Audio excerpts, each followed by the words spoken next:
Dear students, Karl Marx और Emmanuel Durkheim के बाद मैक्स वेबर हमारे नेक्स्ट सोशल थिंकर हैं। मैक्स वेबर के जीवन वर्थ के बारे में हम पिछले वीडियो में देख चुके हैं। हमारे पाठ्यक्रम में मैक्स वेबर के दो सिद्धांत हैं, सामाजिक क्रिया और सत्ता। आज शुरुआत करते हैं मैक्स वेबर का सामाजिक क्रिया का सिद्धांत, theory of social action by max weber. हम मैक्स वेबर के जीवन वर्त और उसके ऊपर विभिन्न विद्वानों का प्रभाव तथा उनके द्वारा लिखी प्रसिद्ध रचनाओं के बारे में जान चुके हैं और उनकी जो प्रसिद्ध पुस्तक है the theory of social and economic organisation, इस पुस्तक से ही सामाजिक क्रिया की अवधारणा ली गई है। यानी मैक्स वेबर ने अपने सामाजिक क्रिया की अवधारणा या सामाजिक क्रिया का सिद्धांत अपनी विश्वविख्यात पुस्तक the theory of social and economic organisation में प्रस्तुत की है। यह वेबर का एक प्रमुख समाजशास्त्रीय योगदान माना जाता है। उन्होंने सामाजिक क्रिया को समाजशास्त्र की एक केंद्रीय अध्ययन वस्तु के रूप में माना है। वो ये मानते हैं कि समाजशास्त्र वह विज्ञान है जो सामाजिक क्रिया के व्याख्यात्मक बोध द्वारा उसके दिशाक्रम और परिणामों की कार्य कारण विशेषता पर पहुंचने का प्रयास करता है। यानी इसको दूसरे शब्दों में कह सकते हैं हम कि समाजशास्त्र वह विज्ञान है जिसमें सामाजिक क्रिया का अध्ययन होता है। ऐसा मैक्स वेबर मानते हैं कि समाजशास्त्र की जो प्रमुख अध्ययन वस्तु है वो है प्रमुख सब्जेक्ट मैटर ऑफ सोशोलॉजी, वो है सोशल एक्शन का अध्ययन करना। वेबर के अनुसार सामाजिक क्रिया ही हमें वैज्ञानिक जानकारी होनी चाहिए और वास्तव में हम सामाजिक क्रिया के द्वारा ही समष्टि की यथार्थता का सही अध्ययन कर सकते हैं। What is the reality in the group, in the community, in the society. यथार्थता का अध्ययन किससे होगा? सोशल एक्शन के द्वारा, अकॉर्डिंग टू मैक्स वेबर। उन्होंने अधिकारी तंत्र यानी ब्यूरोक्रेसी, राजनीतिक दल पॉलिटिकल पार्टीज, परिवर्तन चेंज और धर्म यानी रिलीजन, अधिकारी तंत्र, राजनीतिक दल, परिवर्तन और धर्म आदि अवधारणाओं का जो अध्ययन था वो कौन सी विधि के द्वारा किया है? वो सामाजिक क्रिया की विधि के द्वारा ही किया है। वेबर द्वारा दिया गया धर्म का समाजशास्त्र भी विख्यात है। क्रिया में वे सभी मानवीय व्यवहार शामिल होते हैं जिनके साथ क्रिया करने वाला व्यक्तिनिष्ठ अर्थ जोड़ता है। क्योंकि हम सबसे पहले तो ये देखेंगे ना कि व्हाट इज एक्शन, क्रिया है क्या। तो सामाजिक क्रिया के बारे में मैक्स वेबर के क्या विचार है, अन्य विद्वानों के क्या विचार है, व्हाट इज सोशल एक्शन। तो क्रिया में वे सभी मानवीय व्यवहार होते हैं जिनके साथ क्रिया करने वाला व्यक्तिनिष्ठ अर्थ जोड़ता है, सब्जेक्टिव मीनिंग।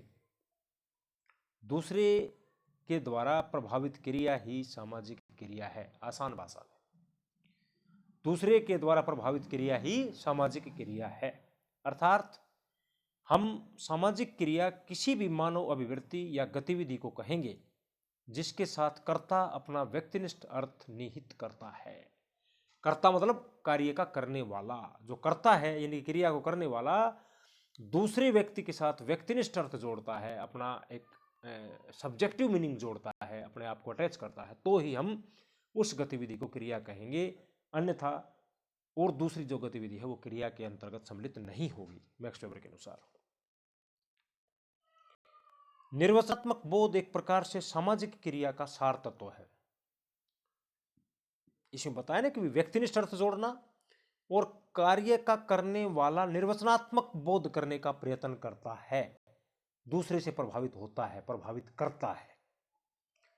तो निर्वचनात्मक बोध है, इंटरप्रेटिव अंडरस्टैंडिंग, वो सोशल एक्शन का मुख्य तत्व है।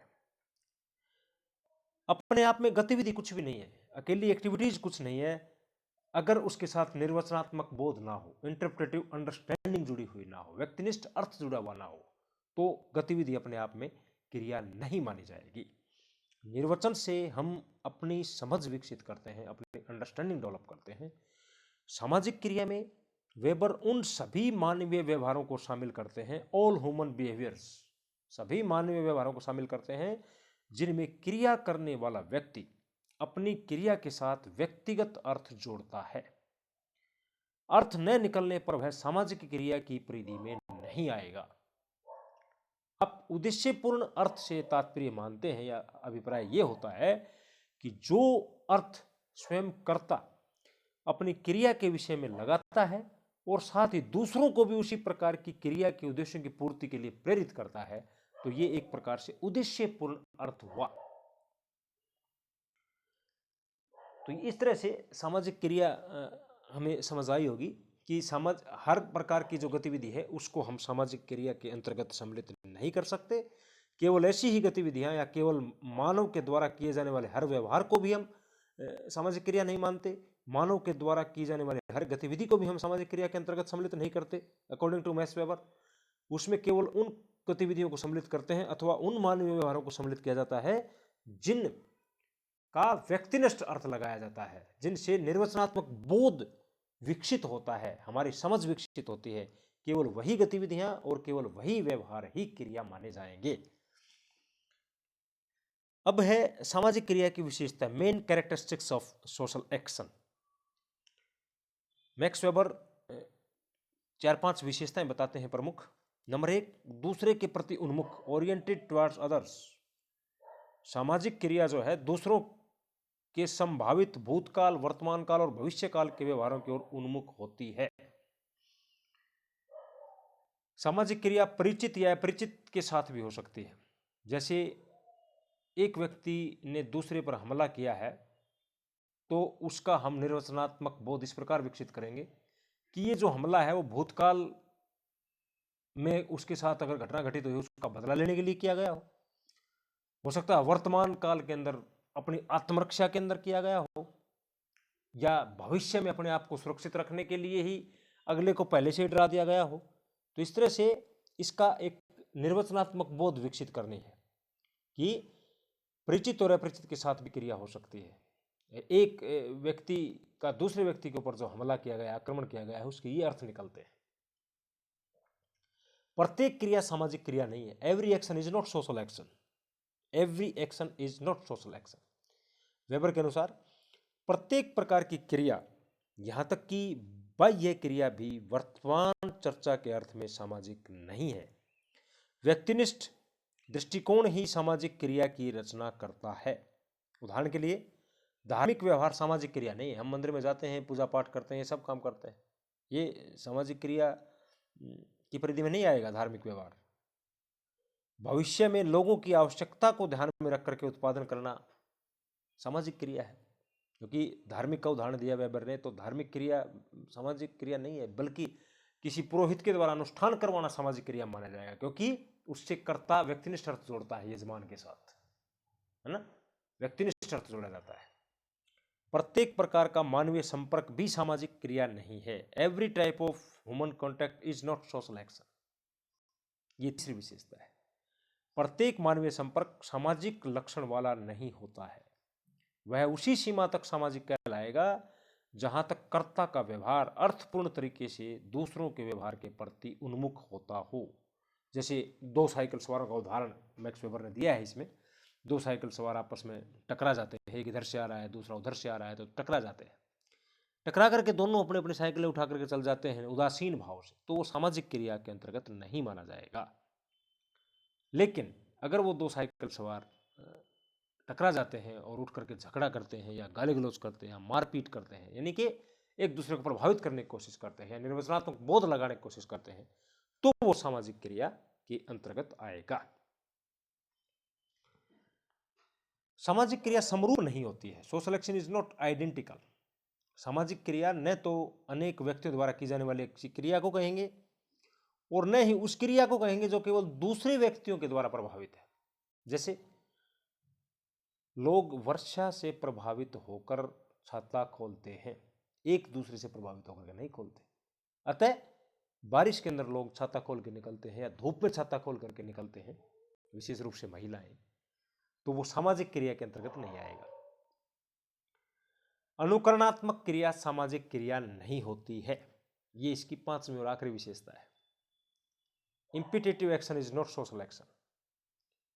केवल दूसरों का अनुकरण मात्र सामाजिक क्रिया नहीं है, जब तक कि वह अन्य व्यक्तियों की क्रिया से अर्थपूर्ण संबंध न रखे, है ना। मीनिंगफुल रिलेशन होंगे तो ही क्रिया मानी जाएगी। जैसे किसी को देख करके तैरना सामाजिक क्रिया नहीं है, बल्कि स्विमिंग पूल में बाकायदा जो गाइड है, जो प्रशिक्षक है, उसका अनुकरण करके तैरना सीखना जो है वो सामाजिक क्रिया मानी जाएगी, क्योंकि उसमें हम मीनिंग जोड़ते हैं, उससे व्यक्तिनिष्ठ अर्थ जोड़ते हैं प्रशिक्षक के साथ, है ना। अकेले तैरना जो है वो सामाजिक क्रिया नहीं मानी जाएगी। प्रशिक्षक का अनुकरण करते हुए उसकी ट्रेनिंग में वो तैरना जो हो सामाजिक क्रिया मानी जाएगी। तो ये समझ आ गया होगा सामाजिक क्रिया की विशेषताएं। ये कुछ विशेषताएं जो हमने देखी हैं, इनके अतिरिक्त 2 या 3 प्रमुख तत्व भी होते हैं जो सामाजिक क्रिया को किसी भी क्रिया का सामाजिक क्रिया होने के लिए इन 3 तत्वों का होना बड़ा आवश्यक है। ये भी एक जगह पर पुस्तक में ही मैक्स वेबर ने इसमें विशेषताओं के अलावा चर्चा की है इनकी मैक्स वेबर ने। जैसे नंबर 1 जो है तत्व जो है वो है कर्ताओं एवं प्रतिकर्ताओं का होना। एक कर्ता और एक प्रतिकर्ता, एक कर्ता और अनेक प्रतिकर्ता, और अनेक कर्ता और एक प्रतिकर्ता, ये कई सिचुएशन हो सकते हैं। और अनेक कर्ताएं हैं और अनेक ही प्रतिकर्ता हैं। काउंटर जो एक्टर है, करने वाला और उसकी प्रतिक्रिया में और दूसरे कार्य करने वाला, एक और एक के बीच में हो सकता है, एक और अनेकों के बीच में हो सकता है, अनेक और एक के बीच में हो सकता है, अनेकों तथा अनेकों के बीच में हो सकता है। ये सिचुएशंस मैक्स वेबर ने बताई है अपने सिद्धांत में। दूसरा है परिस्थिति, सिचुएशन, कर्ता और प्रतिकर्ता का होना, दूसरा सिचुएशन, और तीसरा है मूल्य, विश्वास और प्रतीक। सिचुएशन क्या होती है कि किसी भी परिस्थिति में ही क्रिया होती है, शून्य में क्रिया नहीं होती, हालात में। मूल्य, विश्वास और प्रतीक में कर्ता और प्रतिकर्ताओं के बीच में सामान्य मूल्य, विश्वास और प्रतीक होने चाहिए, तथा उसमें आपस में आशा और अपेक्षाएं होनी चाहिए, एक्सपेक्टेशंस होनी चाहिए, तब क्रिया। ये these are 3 main elements of social action. क्रिया के सिद्धांत की कुछ मान्यताएं हैं अथवा अपरिग्रह हैं, जिसको हम अंग्रेजी में कह सकते हैं assumptions of theory of action. Max weber ने सामाजिक क्रिया की परिभाषा, विशेषता और तत्वों के अलावा कुछ अजम्पशन भी दिए हैं, कुछ मान्यताएं दी हैं या अपरिग्रह जिसको कहेंगे, कि सामाजिक क्रिया के अध्ययन को समाजशास्त्रीय दिशा प्रदान करने की दिशा में आपका योगदान है। और अनेक विद्वानों पर भी मैक्स वेबर का प्रभाव पड़ा है। टालकोट पार्सन पर विशेष प्रभाव उनका देखा जाता है, और मैक्स वेबर की परंपरा में टालकोट पार्सन और टालकोट पार्सन के शिष्य फिर आगे चल के रॉबर्ट मर्टन। तो इस तरह से ये सिद्धांत चलता है। आपके सामाजिक क्रिया सिद्धांत के प्रमुख जो मान्यताएं हैं, या जिनको अजम्पशन कह लीजिए या जिनको अपरिग्रह हैं, वो भी देख लेते हैं हम।